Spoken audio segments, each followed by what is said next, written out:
Nakiselebrate si Ate Sam sa isang birthday party, kaya tara mga mi, samahan nyo na naman kami sa aming mga ganap ngayong araw. Pero bago yon mga mi, naisipan ko munang maglinis dito sa loob ng bahay bago kami umalis mamaya. Kung sa last vlog ko naglinis ako ng mga kwarto-kwarto namin dun sa taas, ngayon naman dito naman ako sa baba maglilinis sa aming sala. Habang nasa school nga yung dalawang bata, sinamantala ko na talaga yung paglilinis kasi aminin natin mga mi, kapag wala talaga sila sa bahay, mas mabilis at mas maayos tayo nakakapaglinis. Kapag andito sila, parang may dumaan talaga na bagyo. May laruan sa sahig, may kalat sa sofa, at may mga kung ano-anong nakakalat kung saan-saan. Aminin nyo mga mi, hindi lang ako yung dumadaan sa ganito. Ganito yata talaga kapag meron kang batang kasama sa bahay. Una ko nga palang ginawa, nag-vacuum muna ako ng aming sofa, pati na rin tong mga throw pillow namin. At gamit ko nga pala dito yung anti-dust mite na vacuum namin. Sobrang sulit talaga nito para sa akin, lalo na bilang isang nanay. Kasi minsan akala natin okay na yung simpleng pagpaglang sa sofa at sa mga unan. Pero hindi natin alam na meron pa palang mga nakadikit na alikabok at dust mites na hindi natin nakikita sa mata lang. Matagal ko na nga palang gamit tong vacuum na to. Nasa 3 years na yata siya sa akin at hanggang ngayon sobrang gamit na gamit ko pa rin. Ginagamit ko to sa mga kama namin, sofa, unan, kumot at iba pa. Nakakagulat talaga minsan kung gaano karaming dumi yung naihigop niya kahit akala mo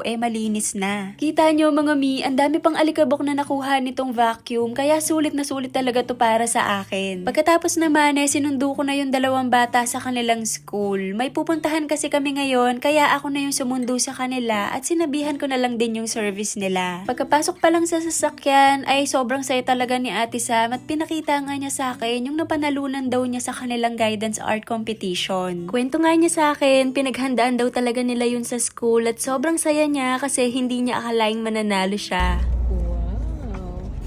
A mini coloring book. It's got a toy and it's a keychain.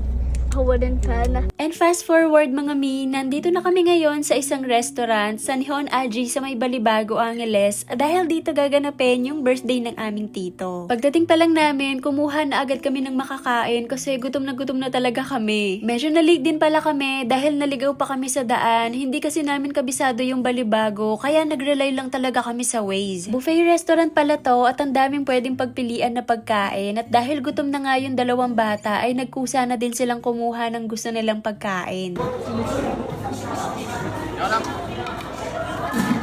Chicken teriyaki. Saan ba siya? Meron doon chicken teriyaki. Gutom na gutom. Ang daming kinuhang pagkain. Make sure you finish that, ha?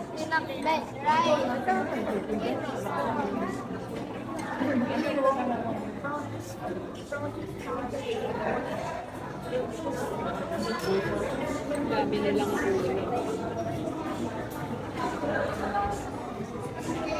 Sinubukan ko nga rin pala yung salmon sashimi para lang ma-experience ko, pero to be honest mga mi, parang hindi ko talaga nagustuhan yung lasa. Kumakain naman ako ng sinigang na salmon, pero hindi talaga para sa akin yung raw salmon, parang ang weird talaga ng lasa niya. Anyway mga mi, kanina nga pala, bumili nga pala ako ng 2 cake, isa para kay Tito at isa naman para kay Ate Sam. Etong araw kasi mismo yung birthday niya at sakto namang wala naman kaming ibang plano ngayong araw, kaya sumama na lang din kami dito para sabay na naming i-celebrate. Happy birthday!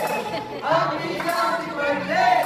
Happy birthday to you! Happy birthday! Maligayang bati! Maligayang bati! Maligayang bati sa'yo!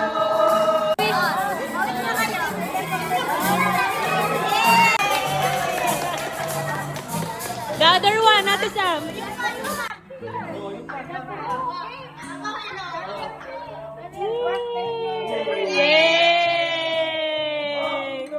Yun lang, Momshi. Bye!